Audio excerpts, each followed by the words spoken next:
One thing that I always find in the most enjoyable battle royale type arcs depends on how good the momentum is. The momentum is based on how well an arc can keep the flow of the story going without meandering on plot points while keeping the story fresh with plausible expectancy. The Shibuya incident keeps this momentum up really well, beginning with the whole setup with the arc.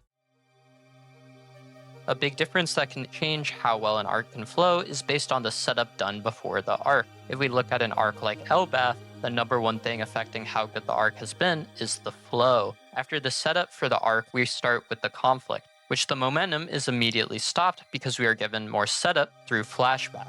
Then the fighting continues, but again we are given another setup through another flashback, making Elbath a slog to read through. Compared to Shibuya, all the buildup that was required for this arc to hit the way it does is done by setup through 82 chapters straight. All the characters we meet, descriptions of Jujutsu, cursed spirits, domains, all lead to this one moment, and the little downtime needed for certain explanations doesn't take too long and stops the story from feeling too bloated. A great example is during the Squid Games fight. Nobito, Maki, and Nanami come across Little Squid Game, and we instantly find out he's a cursed womb, a term we heard about within the first 10 chapters of the series. Instead of having to go into detail about what a cursed womb is, we already have an idea from the brief explanation we've gotten prior. Which you could say, well Landon, that wouldn't mess with the flow of the story. But if this arc was crafted the way Shinjuku Showdown was crafted, then it would.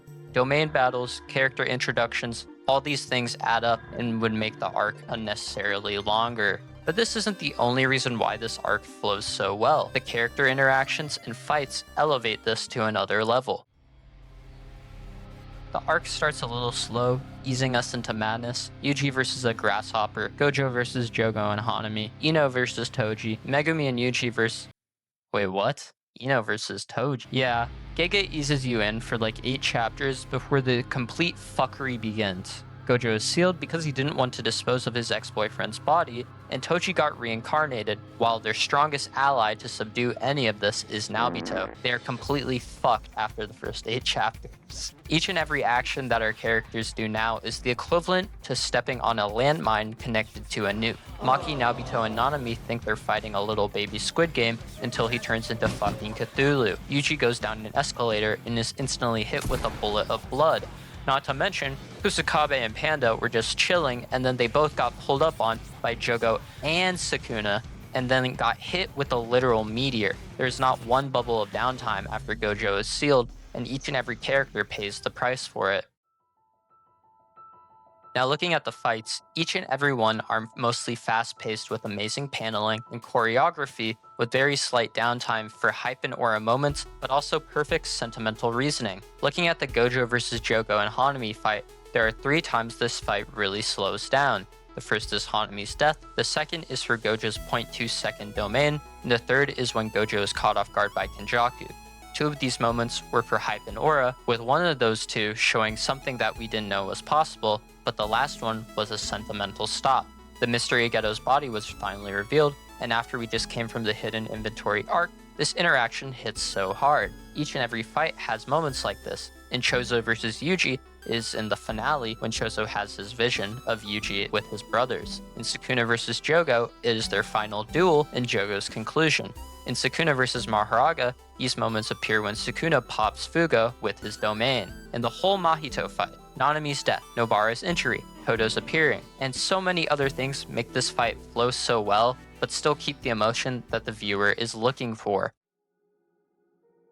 Another aspect that Gege does great during this arc is balancing out the highs and lows for the viewer. Gojo's sealing in Toji's reincarnation is a definite low, instantly losing us Gojo and Ino, then Yuji getting absolutely mollywopped by Chozo, and everyone's just like, fuck. Then we get to the Dagon fight, and everyone who's reading the fight knows it's over, but then we are given hope as Toji comes out of nowhere and decimates Dagon. A lot of the arc is straight hell, but in the moments when the story flips in favor of our main characters, it feels really special. Imagine watching a whole city get atomized. Nanami's dead, Nobara is dead, and Yuji is getting his shit kicked in by cursed spirit Hitler. But then the GOAT comes out of nowhere, saves the day, and restores all hope. It is very rare in Shibuya for the tides to shift for our unfortunate cast, but when it does, it feels like you're on top of the world. But even explaining all of this, Shibuya doesn't do anything insane. What's really special about this arc is that it doesn't try to be anything it isn't. Instead of trying to create a question that needs to be answered within the arc, it simply finishes up the question and build-ups already created. The choreography is top tier, the character interactions are top tier, the pacing is top tier. All of these elements just mesh together to create a very strong arc that holds together all throughout. But what do you think about Shibuya?